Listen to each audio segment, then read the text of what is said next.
Welcome to SandCity Sports. I am your host, the Cape Cod Kid, artist formerly known as Andre King, and we are back again to bring you all the sports and current events news stories that you need to know. Folks, we had to say goodbye to July.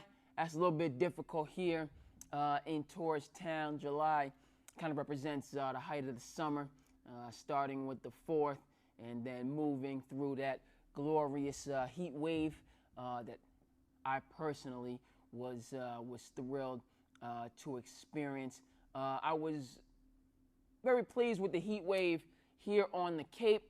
The heat waves in Alaska and Russia, not so pleased with. But nonetheless, the summer is moving and is grooving. We're already into the month of August, which means we have to switch up some of the sports topics that we talk about. At the same time, we still have another glorious month of summer ahead of us, and so we're going to make the most of that. So I hope your summer is going very well wherever you're experiencing it. Hopefully it's in the northern hemisphere where it's summer. Here in the Cape, we have a great Brazilian community, and every time when you get a chance to talk and about what life is like in Brazil, I'm always reminded that during these months in the southern hemisphere, it happens to be winter. But hey, that's a little geography, little where in the world.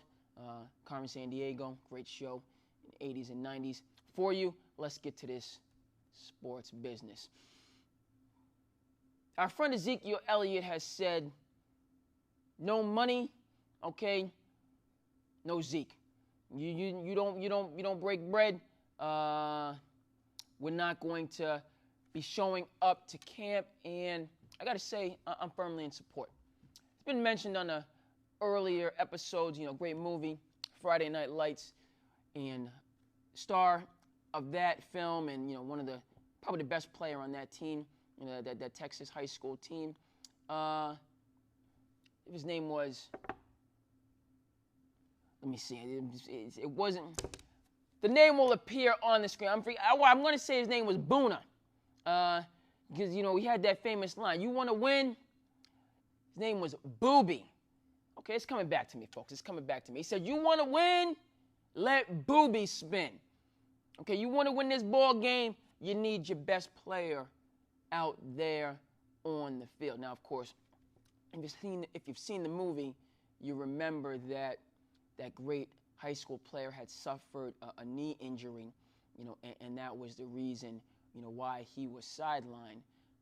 Nonetheless, staying in Texas, moving over to Dallas, Ezekiel Elliott is completely healthy. Ezekiel Elliott is one of the top 3 running backs in the NFL. Ezekiel Elliott, by many estimations, is the best player on the Dallas Cowboys. And Ezekiel Elliott is saying, "Mr. Jerry Jones, owner of the richest sports team in the world, until you break bread for Zeke, ain't going to be out there leading the charge for you, sir.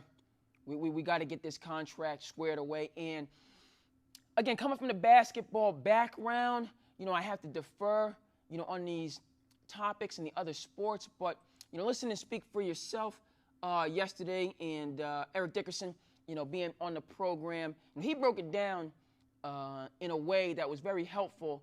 And point of fact is, in the NFL, you really aren't up for a big payday until year 7 of your contract, until year 7 of your career. Excuse me. He said you got your rookie deal for your first 3 or 4 years. Not sure, we'll get that up for you. He said then they can franchise you, for 2-3 more years after that. And so you're not in line for a notable payday in the NFL until the 7th year of your career. Now, believe the average career in the NFL, top to bottom, is just over 3 years. We're going to get that stat for you. But beyond that, the lifespan, the height of a running back's career is about 3 years as well in terms of maximum production. Okay, so if you're a running back, it doesn't matter what position you are. Obviously, NFL, they say, you're one hit away from being injured and that changing the entire trajectory of your career. But for the running backs in particular, maybe more so than any other position, even, offensive and defensive line, those star players seem to have longer high points in their career.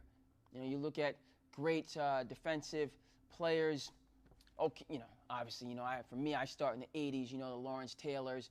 You're looking at defensive players. Warren Sapp comes to mind. Brian Urlacher, others. A lot of great defensive stars, many of whom escape my memory, or I think a lot of times I think in terms of different generations, not the most recent players. Ed Reed comes to mind, him just going into the Hall of Fame. For me, getting older every trip around the sun, people like Ronnie Lott and Mike Singletary, and then going back before them, further back, you talk about the Dick Buckuses of the world, the Ray Nitschkes, the Deacon Joneses of the world. Point of fact, their height, supersedes their time, in their peak years, in their prime, appears to be much longer than running backs. Going back in the day, as the game was much different, I can't make the same argument. We can't say the same thing if you're going in the 60s and the 70s, in the 80s, because, you had the Jim Browns. You had the Walter Paytons. You had the O.J. Simpsons and the Earl Campbells. And then, Barry Sanders and Emmitt Smith coming into the 90s. In this new era, 21st century, where you look at the calendar, we're almost a quarter into the 21st century. Where am I going with this? It's all about passing. It's all about quarterbacks throwing for 5,000 yards and 50 touchdowns. That, as much as the analytics related to running backs, is driving down their value and their earning power and putting many talented players in precarious positions. Okay? We will touch on as well Melvin Gordon, but there's a big difference in my mind between Ezekiel Elliott's situation and Melvin Gordon's situation, in that Melvin Gordon plays with a great quarterback. I'm just going to go out and say that. Bucky Brooks for NFL.com, also a contributor on Speak for Yourself, kicked up quite a bit of dust recently when he said that Aaron Rodgers is not top 5 quarterback. He listed Patrick Mahomes, Drew Brees, Russell Wilson, Phillip Rivers, Patrick Mahomes, Drew Brees, Russell Wilson, Phillip Rivers. I forget who was 5th on that list. We will get it for you. But he said Aaron Rodgers is outside of the top 5. Obviously, sensational, controversial statement. Point of fact is, Phillip Rivers, very good quarterback. In my view, one of the underappreciated. Okay. Obviously, you talk about the people that are thrown, but Phillip Rivers playing for one team his entire career, going through the ups and downs, with that team, drafted in the same year, obviously, as Eli Manning, and he doesn't have those 2 Super Bowls that Eli has, to attach to his career and, to put him in the, first ballot Hall of Fame or the Hall of Fame conversation. But, and You guys can run what, I just think Phillip Rivers is flat out better than Eli Manning, point, period, end of story.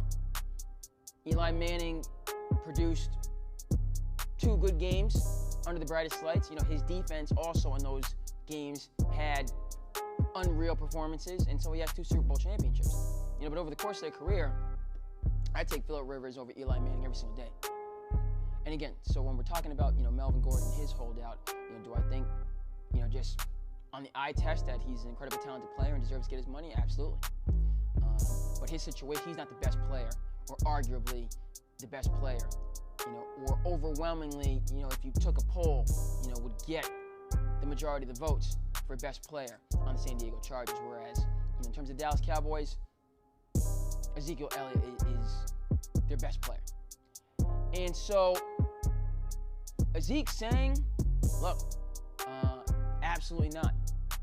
And, the rhetoric that the Cowboys have been getting out there, about not wanting to set the market, about having other star players, clearly Dak Prescott and Amari Cooper, to sign, and everybody needing to recognize that, look, we're going to talk about the Golden State Warriors and, what they're doing. Obviously, in terms of what they've done in the past, star players deciding to willingly taking less, to keep a dynasty together. I can see a correlation in that regard, but the Dallas Cowboys, in terms of their talent, are nowhere near the Golden State Warriors, because Dak Prescott particularly. Amari Cooper, the jury is still out. He had a good second half of the season. He showed flashes of the talent we all thought was going to be there for the majority of his career. So he could continue to elevate, and hopefully, as I get into some of my NFL picks, again, not being an NFL guy, that's a big part of the Cowboys' possible rise, in the NFC. But Dak Prescott, by the NFL, they just came out with their list. NFL players voted on the top 100. Dak Prescott wasn't on the list. Okay, so again, back to the rhetoric coming from the Cowboys leadership about guys, being willing to take less. When you have 4 All-Stars in terms of the Golden State Warriors and 5 Hall of Famers, so I think Andre Iguodala is going to be a Hall of Famer on your team, then we can talk about, dividing the pie up and, taking less because, you're looking at one MVP and Steph Curry allowing for another MVP and Kevin Durant, to both, get good contracts. But with the Cowboys, Dak Prescott is not on Ezekiel Elliott's level. I'm a basketball guy, firmly, confidently, emphatically will state that, and therefore I agree 1,000%, with Ezekiel Elliott pushing back against both the analytics and the narratives coming from the Jones family, and saying, I need to be taken care of, point blank, period. Doesn't have to necessarily be a first and foremost situation, but if you're the best player on a team, you need to be taken care of. And whatever the numbers crunchers or futurists in the game of football might have to say, that fundamental reality stands. So, looking forward to Zeke getting his money and the Cowboys being a force to be reckoned with. Staying in the NFL, just want to, it's exciting as we build up for the season. I'm quite excited about the Cleveland Browns. I think the Cleveland Browns are going to make some noise in the AFC. In terms of overall predictions, let me go out and state mine right now. I got the Cleveland Browns going to the Super Bowl in the AFC. And I got the New Orleans Saints going to the Super Bowl in the NFC. That's how I feel about it. That's how I'm getting down. In the AFC, yes, I might have lost a handful of subscribers that I've built up to this point, with that prediction, living, deep in the heart of Patriots Nation. And, it is what it is. Brady and Belichick, with their 6 Super Bowls, many of which were won, the majority of which, frankly, were won in seasons where they were not the favorite. They will most likely prove me to be an idiot in terms of my football predictions. But I'm just very excited about the Cleveland Browns team. I just am. I think Baker Mayfield has the right stuff. Spike Lee had a great movie, Do the Right Thing. Outstanding movie. I was looking for a phrase kind of like that, but when I'm firmly, again, confident that Baker Mayfield will have an outstanding sophomore season, and based on that, with the talent around him and their defense as well, I think the Cleveland Browns, and the fact that city has been hungering for a great football team, an aspiring and a team moving forward on the gridiron. Quick time check, we're doing well for some time. That also factors in to my pick in the Cleveland Browns, and really loving that storyline, that narrative. A city that went for so long without a championship, then to lose a favorite son. Cleveland Indians are still doing well. Terry Francona does an outstanding job on the baseball diamond. But from all reports, Cleveland is a football town. And if you can provide a football team that works, that grinds, that is about that life, starting first and foremost with Baker Mayfield, a walk-on, as you remember from draft day, and then the many pieces that he has around him. Freddie Kitchens, the coach, who did a great job in the second half of last season, in my view. They are a team that I'm looking, to see be in the mix. Now, obviously, football, 30 teams every year. Teams have to go out there and prove it. Teams rise and teams fall, in like no other league, as we've talked about. So you have plenty of talent. The Pittsburgh Steelers, I think, are going to add tremendously by subtraction. And they have a lot to prove, and a great tradition behind them. Yes, I'm here in Patriots Nation, and we know what Brady and Belichick do. Brady just signing, the extension, revising his contract, so he gets $8 million more a year, which is, the most deserving raise, even though it was not what it should be, that there is in the NFL. So the Patriots, they're not giving any championships away. As we remember, heavy weighs the crown on the head of the king. And I don't know of a king that's going to take that crown off willingly, without being compelled. And so that is true of the Patriots and many other teams in the AFC. We will beef up the football coverage again as we approach opening day and we get through those 4 preseason games. In the NFC, I like the Saints. It's looking, by some reports that, this ain't Drew Brees, even though he's in his 40s, this is a top 5, top 10 player, a worker, with the rules that we have in the NFL, it's basically 2-hand touch for the quarterback, so these guys can play until 45 without, obviously it's football, so you're going to get hit, you're going to get banged up, but this, the number of quarterbacks playing into their late 30s and 40s wouldn't exist without, and many of these rules are necessary and innovative and forward-thinking. Quarterback's the most important player. What sense is it for a league to have your most important players constantly injured? No sense. So, I think that, maybe, but at the same time, I think they went hog wild last year, as we looked at in terms of some of the hits, particularly Clay Matthews, just touching the quarterback, or, the time after we released the ball and the penalties. But that was just the NFL saying, once again, that we value these quarterbacks far and away more than other players. And if it's taking away some of the tenaciousness of our game, then so be it. But we're going to protect these players at all costs. And with that being the case, the Bradys, the Breezes, Rodgers, no spring chicken, well into his mid-30s, these guys can reasonably and foreseeably play at a very high level into their mid-40s. So back to the Saints, Michael Thomas getting his money, well-deserved.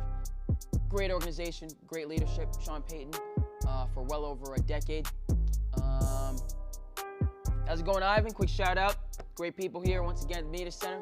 A lot of outstanding things going on, 24/7, 365. If you're in the Cape and Islands region, get on down here. Can't say it enough.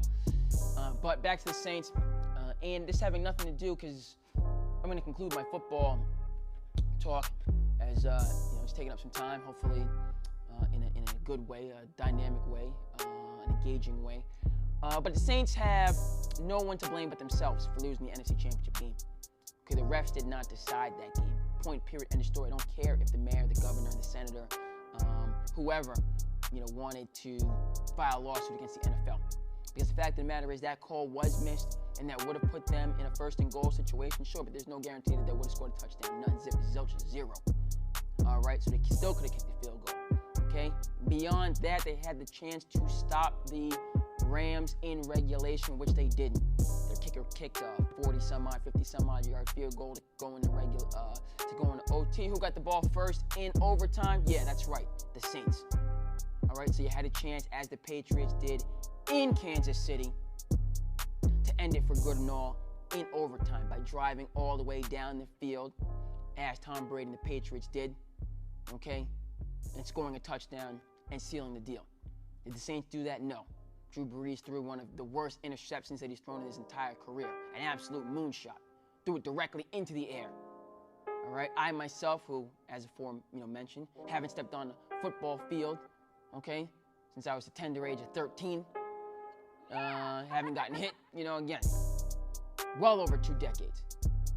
But had I been on that field, I might have had enough time to intercept that pass that Drew Brees threw, for whatever reason, okay? And the Rams get the ball, march down, kick the field goal, game over. Saints could have won that game 3 or 4 different ways, and they didn't. So that's not why I'm picking them to win it this year. I'm picking them to win it because of the talent they have and the fire that will be undergirding that talent clearly, as they have everything to prove. Shout out to Barnstable High School Red Raiders here on the Cape, who, that's the slogan from their team, Coach Ross Chicola, and we're looking for big things from that group as well. Hope I did a decent job for you football fans out there. Go ahead and comment, let me know if I didn't, but that's what's, we had to lead with that. But now moving on to the NBA, quite a bit of dust has been kicked up as the all-decade team has come out, the all-decade teams, and people are up in arms. On ESPN, you got folks walking off of the set, because of what folks have said, so we're going to look at that. So for the 2010s, unbelievable, huh? It's almost a quarter way through the 21st century. Wow, yikes. And we do need to do some things to address climate change. We do need to do those things. I'm going to interject that right now in terms of what we're seeing going on in the North Pole. This is not a gloom and doom statement, but, we have technology like you wouldn't believe, the Wi-Fi and the instant access, so on and forth. We're sending people to Mars and Jupiter and everywhere else. We got to get this climate change under wraps. We got glaciers melting quick, almost like, I don't even know. Like when I get hot in my men's league competition and I, start to get ready to go for 30 and 40 points, my defender, he just evaporates in the steam. And that's actually, quietness is kept. Your boy hasn't had a 30-point game possibly since he left the rec basketball realm. We got to be factual on this show. But again, back to climate change. Let's come together and get these things in order and get that ice back where it needs to be on the poles. Yes, back to the all-decade team for the 2010s as we move into the 2020s. First team. Got your boy LeBron James, your boy James Harden, Steph Curry, Kevin Durant, Kawhi Leonard. I can't argue with that. Okay, Bron, of course. Kevin Durant, we're looking for him to come back from his his Achilles. Those are two different things, as I learned. Had to call in the WEEI to let the whole world know. I didn't know that distinction, but now I know it. So Kevin Durant's the heir apparent to LeBron. It's been this way for the majority of the 2010s. James Harden, there's no denying it. Under the leadership of Mike D'Antoni, 3 straight MVP nominations. He should have won 2 of those 3. He did win 1 of those 3. But absolute force of nature. Steph Curry, the Chef Curry, 3 championships, 2 MVPs. The consistency, as Jalen Rose says, he's not a point guard, he's not a shooting guard, he's a vanguard, he's a movement. Shout out to Jalen and Jacoby, great show. But no way you leave Steph Curry off of the first team for the 2010s. And Kawhi, who might have been debatable before this season, no debate after this season in terms of what he did leading the Raptors to the finals, and to a championship in a dominant fashion. And so he's got to be on the list. First team, ironclad, outstanding. Second team, we got Russell Westbrook, we got Anthony Davis, we got Chris Paul, we got Blake Griffin, we have Carmelo Anthony. Your boy has a problem with 3 of those. Big problem. Okay, so let's get into that. Westbrook, he deserves to be on the list. MVP nominations, averaging a triple-double. The work that he's going to do with James Harden under the leadership of Mike D'Antoni, who should have never been maligned. Never been maligned after the Rockets' failures. Okay, that was a GM circumstance. Daryl Morey, if any blame need to be placed in terms of why the Rockets got slapped in 6 games with Kevin Durant injured, it's because your 2 most important players, James Harden and Chris Paul, didn't get along. Okay, you didn't give the chef the right ingredients. Okay, doesn't fall on Mike D'Antoni. Houston was wrong. Okay, James Harden, when Kevin McHale left, making game-winning shots, his teammates not even celebrating. Kevin McHale had quite a few things to say. He looked like, he was just going to be basically on an oasis, on an island, as a very talented guy who just couldn't connect with people. And since Mike D'Antoni's been in town, he's been an MVP candidate for 3 straight years. Doesn't happen without D'Antoni. Okay, so Harden and Westbrook, okay, back to this all-decade team. It's going to be a problem next year. Trust and believe. And so, outstanding. Russell Westbrook definitely belongs in the second team. Anthony Davis as well. People forget this guy is top 5, no question, in the NBA. You have LeBron, you have KD, you have Harden, you have Giannis, and you have AD. Okay, ironclad. Okay, you have Kawhi maybe in there, but if Kawhi is stepping into the list, or Paul George, or somebody else, then LeBron in year 18 will have to step off the list, or maybe some of those others. But you have LeBron, you have KD when healthy. Okay, you have Giannis, you have Harden, and Anthony Davis is in the top 5 category. This guy's only 26, 27 years old. Get my mic right here. People forget that. Okay, only did the 1 year at Kentucky, straight to the L. So he's in still his prime after being outstanding in the NBA for many years. Look, 2010s, I got a problem with Carmelo. I got a problem with Blake. I got a problem with Chris Paul. Let's look at this third team. Kobe, Giannis, Wade, LaMarcus, Paul George.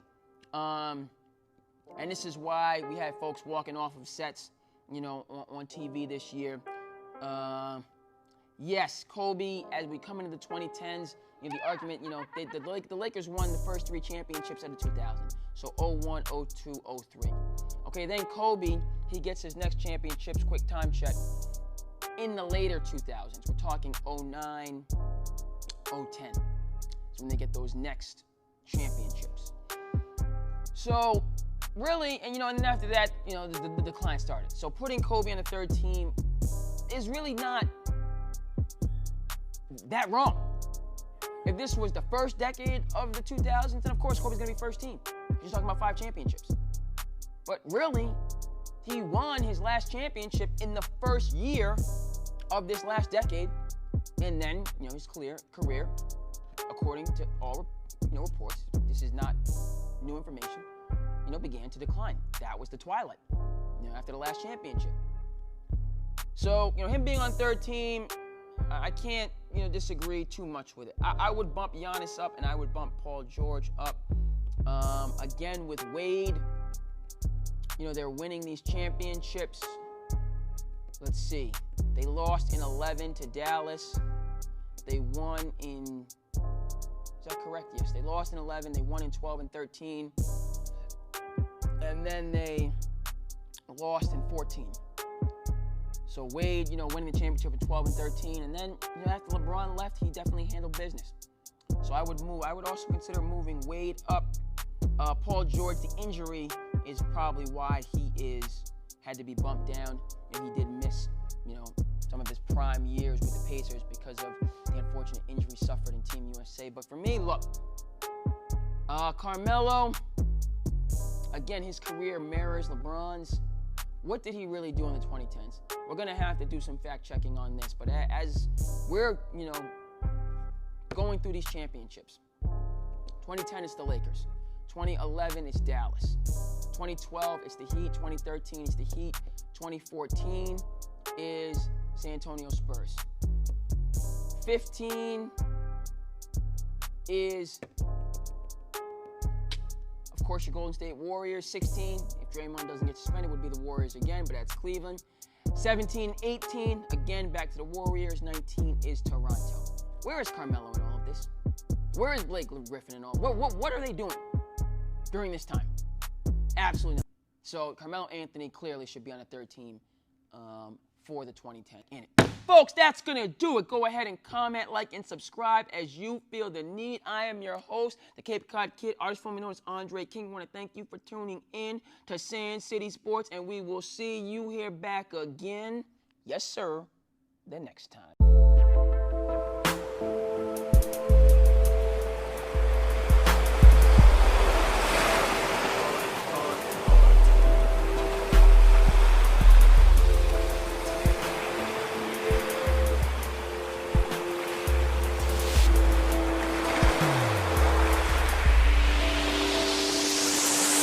Yes, a piece of souls do sedate ourselves. Just a number of this pain we feel. Yes, at times we do hate ourselves, but each day we try to retake ourselves. So yes, a piece of souls do sedate ourselves. Just a number of this pain we feel. Yes, at times we do hate ourselves, but each day we try to embrace ourselves. Yeah.